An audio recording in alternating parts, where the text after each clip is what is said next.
Hər vaxtınız xeyir dəyərli izləyicilər. Bu videomuzda sintaktik əlaqələrdən danışacağıq.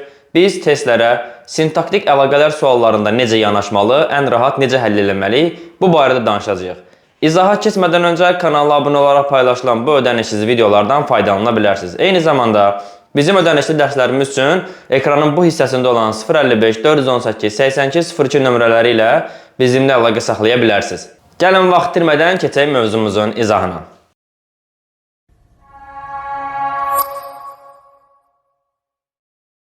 Demək, sintaktik əlaqələr bir cümlə tərkibindəki sözlərin, ifadələrin bir-biri ilə məna və qrammatik cəhətdən əlaqəyə girməsidir. Və bu əlaqələrin iki növü var. Birinci növü olacaq tabesizlik əlaqəsi, tabesizlik. Digəri olacaq tabelilik əlaqəsi, tabelilik. Baxın. Biz tabesizlik və tabellik əlaqələrini necə fərqləndirməliyik və nümunə üzərində necə tapmalıyıq? Ən rahat üsul, tabesizlik əlaqəsi əgər bir cümlənin tərkibində varsa, deməli o cümlədə ya vergül olmalıdır, ya da və bağlayıcısı olmalıdır. Bəs cümlədəki bütün vergüllər və bağlayıcıları tabesizlik əlaqəsini yaradırmı? Əlbəttə ki, xeyr. Biz burada ya sadalanan sözlər arasında, yəni həmcins üzvlər arasında, ya da tabesiz mürəkkəb cümlənin tərəfləri arasında, yəni iki mürəkkəb, yəni iki sadə cümləni daha doğrusu birləşdirib mürəkkəb cümlə yaranan komponent arasında tabesizlik əlaqəsini axtaracağıq. Yəni cümlə tərkibində işlənən hər vergülə biz tabesizlik əlaqəsi deyə bilmərik. Gəlin məsələn nümunə göstərək. Tutaq ki, Əli və Həsən gəldilər. Baxın, burada Əli və Həsən. Kim? Əli, kim Həsən? Həmcins mübtəda var. Yəni sadalanan sözlər var. Deməli, Əli ilə Həsən burada bir-biri ilə münasibətdə tabesizlik əlaqəsindədir. Tabesizlik əlaqəsinin cümlə tərkibindəki şərti sxemi, yəni sözlər arasında sxem necə qoyulur? Ox hər iki tərəfdən bir-birinə çəkilmiş formada. Yəni, Əli və Həsən arasında burada tabesizlik əlaqəsi özünü göstərir. Yəni, bir cümlə tərkibində ya həmcins üzvlər arasında olmalıdır, ya da tabesiz mürəkkəb cümlənin tərəfləri arasında. Gəlin örnək verək. Axşam düşdü və hava qaraldı. Baxın, bu cümlədə düşdü nə? Axşam, qaraldı nə? Hava.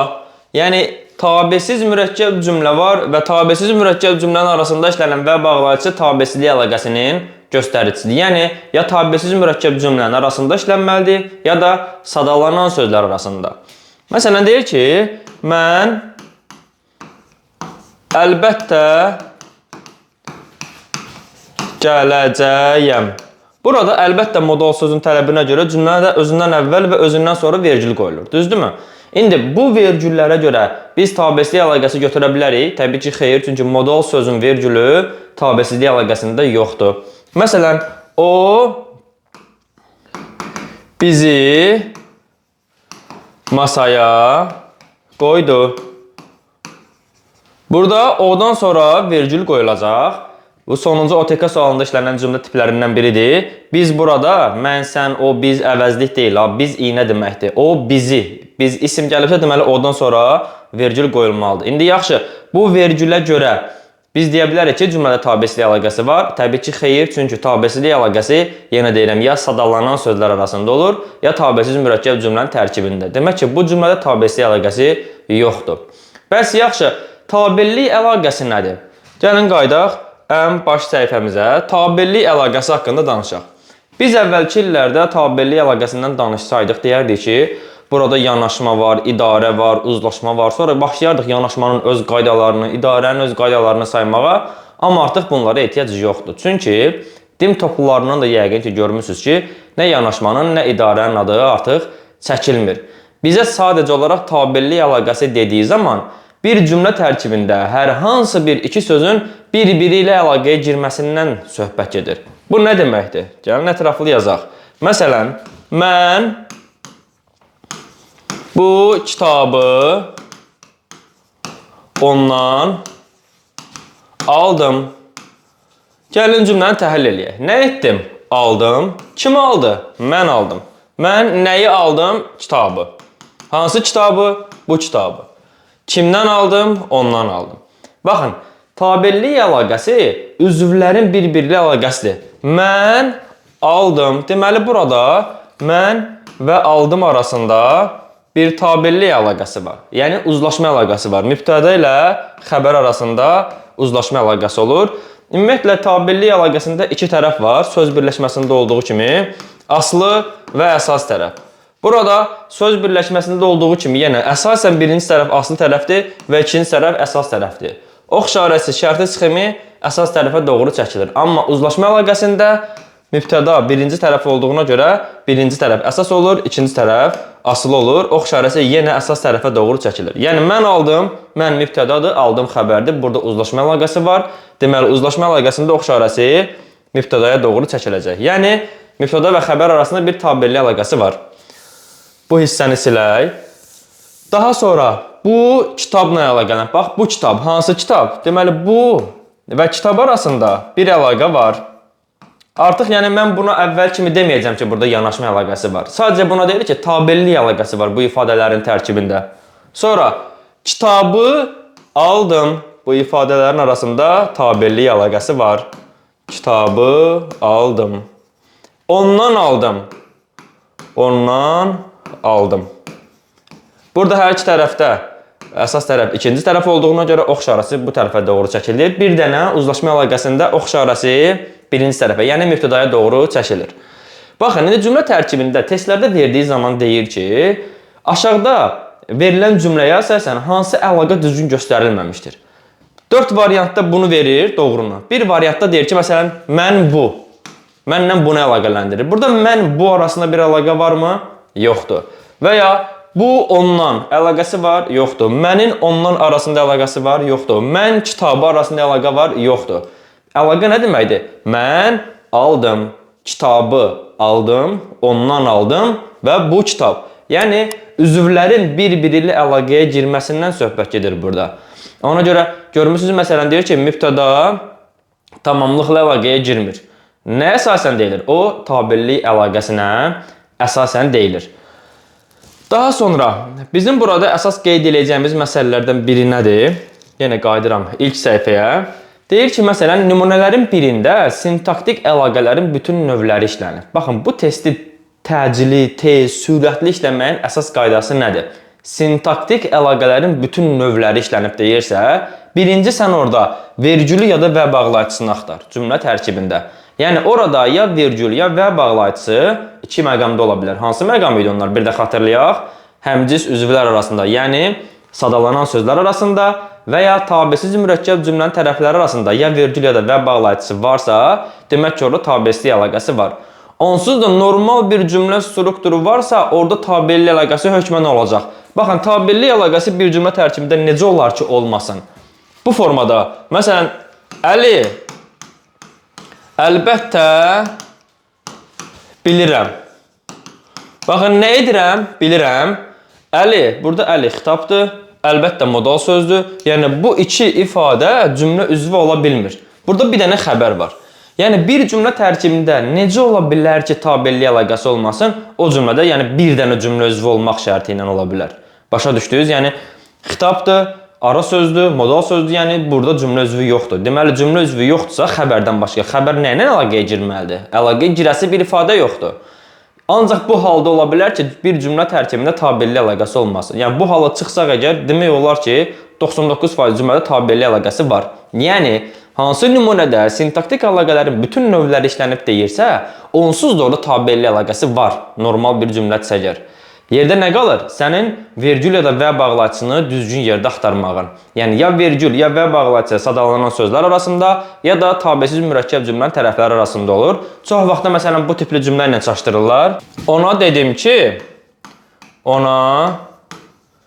dedim ki, tez gəl. Baxın, ki bağlayıcısı özündən sonra vergüllə tabeli mürəkkəb cümləni yaradır. Burada bir mürəkkəb cümlə var. Amma bu cümlə tabesiz mürəkkəb cümlə deyil. Tabeli mürəkkəb cümlənin tərəfləri arasında qoyulan vergül tabesizliyin vergülü hesab olunmur. Tabesizliyin vergülü ancaq nə ola bilər? Tabesizliyin vergülü, tabesiz mürəkkəb cümlənin tərəfləri arasında daha doğrusu qoyulan vergül ola bilər. Məsələn, yağış yağdı, yağdı. Sel gəldi, torpağı yudu. Baxın, burada yağdı nə? Yağış. Gəldi nə? Sel. Baxın, bu vergül tabesiz mürəkkəb cümlənin tərəfləri arasında qoyulan vergüldür. Deməli, buradakı vergüllə görə deyə bilərəm ki, tabesli əlaqəsi var. Və ya sel gəldi, torpağı yudu. Gəldi nə? Sel. Torpağı yudu nə? Yenə sel. Burada nə var? Sel gəldi, sel torpağı yudu. Həmcins xəbərlər var. Elə gəldi və yudu arasında da burada bir dənə tabesizlik əlaqəsi yenə özünü göstərir. Niyə görə? Çünki sadalanan, yəni həmcins ifadələr var burada. Burada tabesizlik əlaqəsi var. Yağış yağdı, sel gəldi. Buradakı vergüldə bir tabesizlik əlaqəsi. Yəni bu cümlənin tərkibində iki tabesizlik əlaqəsi özünü göstərdi. Biri həmcins üzvlər arasında, həmcins xəbərlər gəldi və yudu. Digəri tabesiz mürəkkəb cümlənin tərəfləri arasında. Yəni sizə tabesizlik əlaqəsi dediyi zaman mütləq sadalanan sözlər və ya mürəkkəb cümlənin, tabesiz mürəkkəb cümlənin tərəfləri arasında qoyulan vergülü axtaracaqsınız. Bir balacada sizinlə uzlaşma əlaqəsi haqqında danışmaq istəyirəm. Uzlaşma əlaqəsində biz qeyd elədik ki, birinci tərəf əsas tərəf, ikinci tərəf aslı tərəfdir. Ox işarəsi birinci tərəfə doğru çəkilir, digər sintaktik əlaqələrdən fərqli olaraq. Burada mənim deyəcəyim məsələ tam başqadır. Uzlaşma əlaqəsinin normalarla bir əlaqəsi var. Baxın, mübtədası cəmdə olan insan, heyvan və ya cansız əşya bildirən varlıqların xəbərinin işləmə məqamından söhbət gedir. Qayda 1. Əgər söhbət insandan gedirsə, mübtəda cəmdədirsə, xəbər mütləq cəmdə olmalıdır. Məsələn, onlar gəldilər deməliyəm. Onlar gəldi desəm, dilin qrammatik normasının tələbini pozuram. Baxın, insan anlayışı bildirdiyi zaman mübtəda cəmdədirsə, xəbər cəmdə olmalıdır. Bu qayda dilin qrammatik normasına əsasən olur. Mən əgər bu qaydanı pozsam, onlar gəldi desəm, qrammatik normanı pozmuş olaram. Qrammatik normanı poza bilmərəm, onu stabil saxlamalıyam. Sonra ikinci qayda daha doğrusu. Əgər söhbət heyvandan gedərsə, məsələn, quş.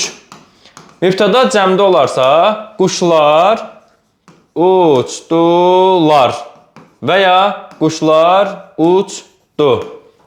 Əgər heyvandan söhbət edərsə, mübtəda cəmdədirsə, xəbər həm təkdə ola bilər, həm cəmdə ola bilər. Dilin qrammatik normasına görə bu iki halda doğrudur.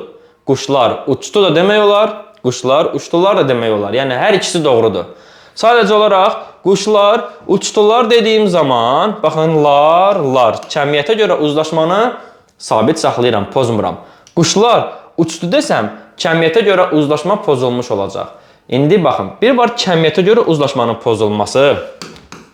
Kəmiyyətə görə uzlaşmanın pozulması. Kəmiyyətə görə. Biri də var normaya görə pozulma. Baxın, kəmiyyətə görə uzlaşmanın pozulması bizim üçün elə önəmli deyil. Bizim üçün ən önəmli məsələ dilin normasını qorumaqdır. Yəni, önəmli olan məsələmiz nədir? Normalardır. Biz normaları qorumaq üçün kəmiyyətə görə uzlaşmanı poza da bilərik, pozmaya da bilərik. Yəni, bizim üçün önəmli olan burada nədir? Normanın pozulmaması. Norma əgər pozulmayacaqsa, kəmiyyəti dəyişə bilərəm. İstəyirəm pozuram, istəyirəm pozmuram. Burada kəmiyyətin mənim üçün bir önəmi yoxdur. Bu, əsas məsələmizdir. Yəni, burada önəmli olan normadır. İndi, quşlar uçdular dediyim zaman, kəmiyyət nədir? Buradakı lardırsa, buradakı da lardır. Kəmiyyətə görə uzlaşma gözlənilib, dilin norması da gözlənilir. Yəni, dilin norması deyir ki, bu cəmdədirsə, bu cəmdə ola bilər. Sonra, quşlar uçdu. Burada kəmiyyətə görə uzlaşma pozuldu. Çünki quşlar cəmdədirsə, uçdu təkdədir. Amma dilin norması deyir ki, bu da doğrudur. Deməli, dilin norması heyvanın anlayışı olduğu zaman mübtəda cəmdədirsə, xəbər təkdə ola bilər, cəmdə də ola bilər. Yəni, kəmiyyətə görə uzlaşmanı poza da bilərəm, pozmaya da bilərəm. Normaya görə hər ikisi doğrudur. Və gəldik 3. Cansız varlıqlar. Cansız varlıq nə deməkdir? Məsələn, kitab. Kitablar. Cəmdə yazdım. Kitablar stolun üstünə düzüldü.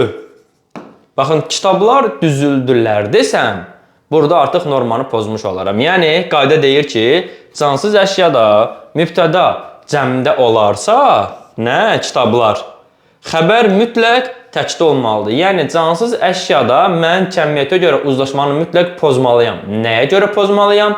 Dilin normasını qorumaq üçün pozmalıyam. Başa düşdünüz? Bir daha başdan izah edirəm. 3 dənə əsas faktorumuz var. 1. İnsan anlayışı bildirmək. 1. Heyvan anlayışı bildirmək. Bir də cansız əşya ifadəsi var. Hər üçü mübtədası cəmdə olduğu zaman necə işlənməlidir normanın tələbinə görə? Deyir ki, əgər söhbət insandan gedirsə, mübtəda cəmdədirsə, xəbər mütləq cəmdə olmalıdır. Məsələn, turistlər şəhəri gəzirdirlər deməliyəm. Turistlər şəhəri gəzirdi desəm, dilin normasını pozmuş olaram ki, poza bilmərəm. Yəni, insan anlayışı bildirdiyi zaman cəmiyyətə görə uzlaşma mütləq gözlənilməlidir. Nəyə görə? Dildəki normanın tələbinə əsasən.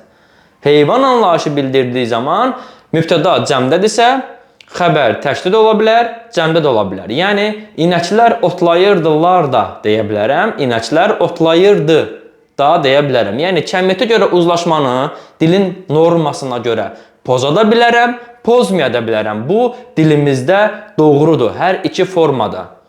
Cansız əşya bildirənlərdə isə, mübtəda cəmdədirsə, xəbər mütləq təkdə olmalıdır. Yəni, dilin cəmiyyətə görə uzlaşmasını hər zaman pozmalıyam. Nəyə görə? Normanı qorumaq üçün. Başa düşdünüz? Yəni, cəmiyyətə görə uzlaşma əslində bizə nə üçün vacibdir? Dilin normasını qorumaq üçün. Yəni, normanın tələbi nədirsə, mən cəmiyyətə görə uzlaşmanı ona müvafiq qurmalıyam. Başa düşdünüz? Çox adam elə bilir ki, cəmiyyətə görə uzlaşmanın pozulması bir qüsurdur. Bir qüsur deyil, xeyr. Cəmiyyətə görə uzlaşmanı mən qoruyub, qorumamaq, yəni pozub pozmamağı dilin normasında müəyyənləşdirirəm. Bu bir qüsur deyil. Qüsur odur ki, normanın pozulmasıdır. Amma cəmiyyətə görə uzlaşma mütləq pozula da bilər, pozulmaya da bilər. Yəni, hər ikisi də mümkündür. İnsan anlayışında pozulmamalıdır, cansızda pozulmalıdır, məsəl üçün. Başa düşdünüz? Sintaktik əlaqələrdən bu qədər izah kifayət eləyər fikrimcə. Siz də bizim dərslərimizlə maraqlanırsınızsa 055 418 82 02 nömrəsi ilə müraciət edib dərslər haqqında ətraflı məlumat əldə edə bilərsiniz. Kanala abunə olaraq paylaşılan videolarımızdan ödənişsiz olaraq faydalanmaq olar. Videolarımızı bəyənib paylaşsaq çox gözəl olar. Sağ olun, növbəti izahlarda görüşərik.